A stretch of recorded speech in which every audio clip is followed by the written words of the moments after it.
Hello, this is Diana Giles with Skyline IT Management, and I wanted to talk to you today about ransomware and why you should never pay the ransom if you happen to fall victim to ransomware.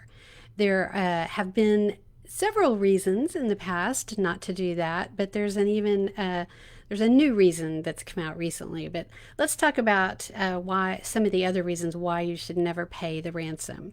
The biggest one is that these criminals just continue to do what they do by sending out ransomware attacks because it works. And so when you pay the ransom, what does that mean? That means it's working. So we want to try to minimize the ability for them to make these things work by not paying the ransom. It can be devastating, I realize, for a business if they have been attacked with ransomware. And when you look at the consequences that you're facing, it can seem like the easiest way to get out of it.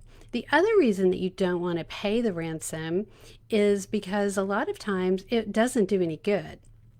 People have been known to pay the ransom only to have been scammed again, basically, by these criminals because they take the money and run, so to speak, without giving you the encryption keys that you needed after all.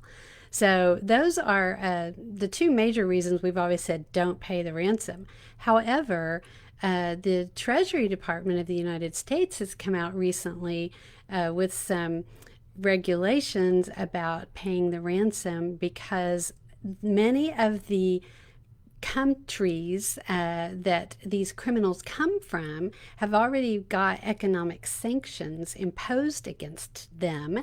And so if you pay ransom to these criminals in these countries, then you are, quote, doing business with someone who has economic sanctions against them.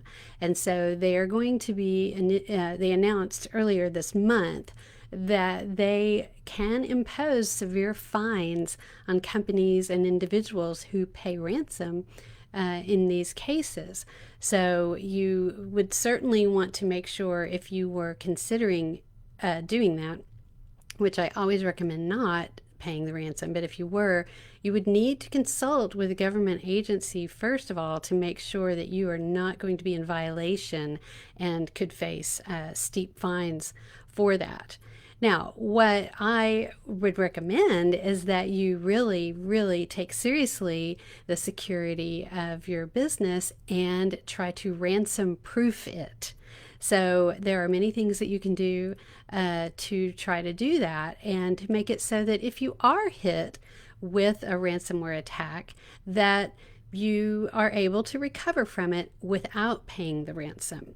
And so that takes care of all of these issues. So what you want to do, first of all, is you want to start with your user training.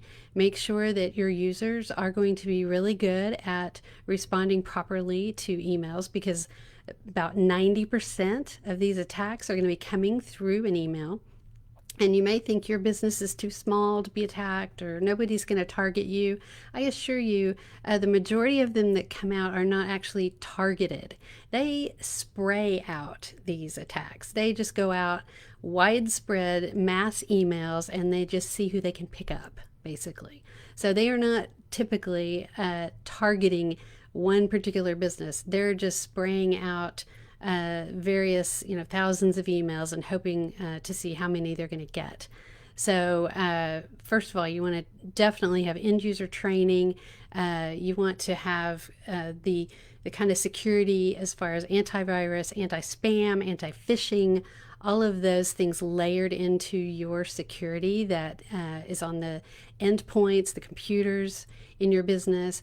And then one of the very most critical and best things that you can do to guard against ransomware is to have a complete disaster recovery plan. Think backup and think additional, to backup. You want to have just a whole plan in place as opposed to just saying, oh, I have a backup. You want to have a complete plan that takes into account all of the important data, that takes into account how long it's going to take to get your data back. and whether it's going to be one of those things that do you have to wait a day, or can you take information that was really recent. This is going to depend on your business, how quickly you need to be able to get back up and running. And so your desired plan for that and the products that you use are going to be dependent on how quickly you need to get back up and running, and how much data you have, and where the data is going to be stored. You always want to have it in multiple places. So if you have a solid business continuity plan, disaster recovery plan is kind of the older term for that.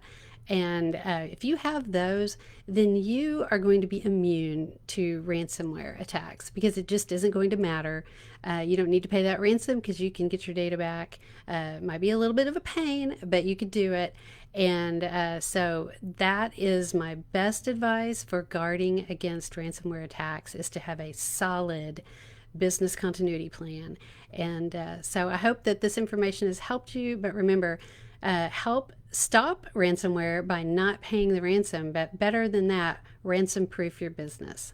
So I hope you have a great day. Thank you for watching. Please like and share and comment if you have a topic that you would like me to cover in a future episode of Tuesday Tech Talk.